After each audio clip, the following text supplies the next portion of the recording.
আসসালামু আলাইকুম। আপন ফ্যামিলি কুকিংয়ে আপনাদের স্বাগতম। দূর দূরান্তের ভাই ও বোনেরা, আপনারা সবাই কেমন আছেন? আলহামদুলিল্লাহ, আল্লাহ তাআলার অশেষ রহমতে আমি অনেক ভালো আছি। আজকে আবারও একটা নূতন রেসিপি নিয়ে আমি আপনাদের সামনে হাজির হয়েছি। আজকে আপনাদের দেখাবো ডিম ভুনো করে, আলু দিয়ে আমি ডিম ভুনো করে দেখাবো। তাহলে আমি রান্নায় চলে যাব। আমি চুলায় একটা কড়াই বসিয়েছি, একটু তেল দিয়ে দিলাম ডিম ভাজার জন্য। এই তো আমি এখন ডিম ভেজে নিব। আমি এক পিস করে ডিমগুলো দিয়ে দেব। সবগুলো একসঙ্গে দিয়ে দিলে তেলের ছিটা লাগবে, এই জন্য কাজটা সাবধানে করতে হবে। এখন আমি একটু উল্টিয়ে পাল্টিয়ে ডিমগুলো ভালো করে ভেজে নিব। আর প্লিজ এখনও যারা আমার চ্যানেলটিকে সাবস্ক্রাইব করেননি, সাবস্ক্রাইব করে দিবেন। এই তো আমার ডিমগুলো ভাজা হয়ে গেছে। এখন আমি ডিমগুলো তুলে ফেলবো এক এক করে।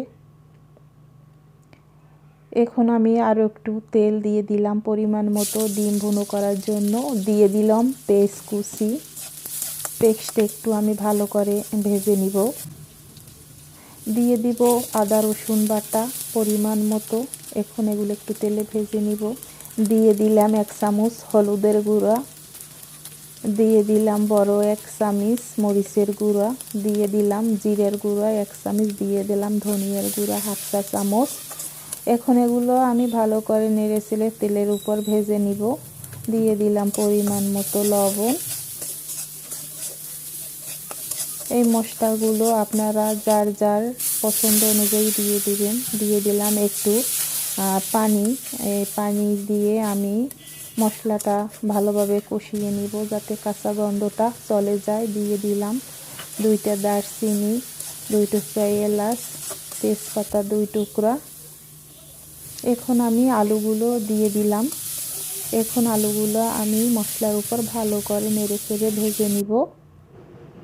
এখন দিয়ে দিলাম একটু পানি অ্যাড করে। আমি এই পানি দিয়ে আলুগুলো ভালো করে আমি কষিয়ে নিব।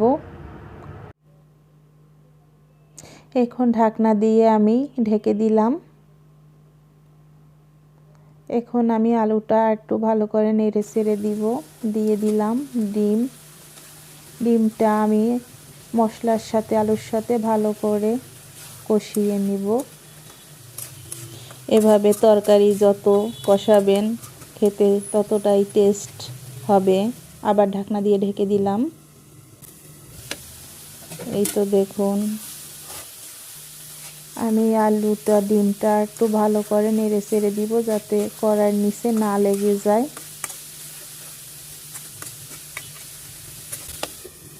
এখন ঢাকনা দিয়ে আবার ঢেকে দিলাম।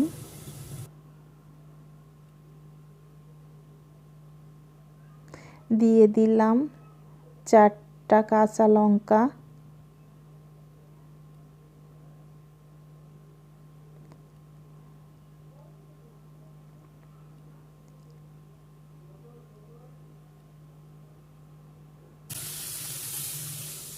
এখন আমি যতটুকু পানি দরকার রান্না করার জন্য আমি পানি দিয়ে দিলাম।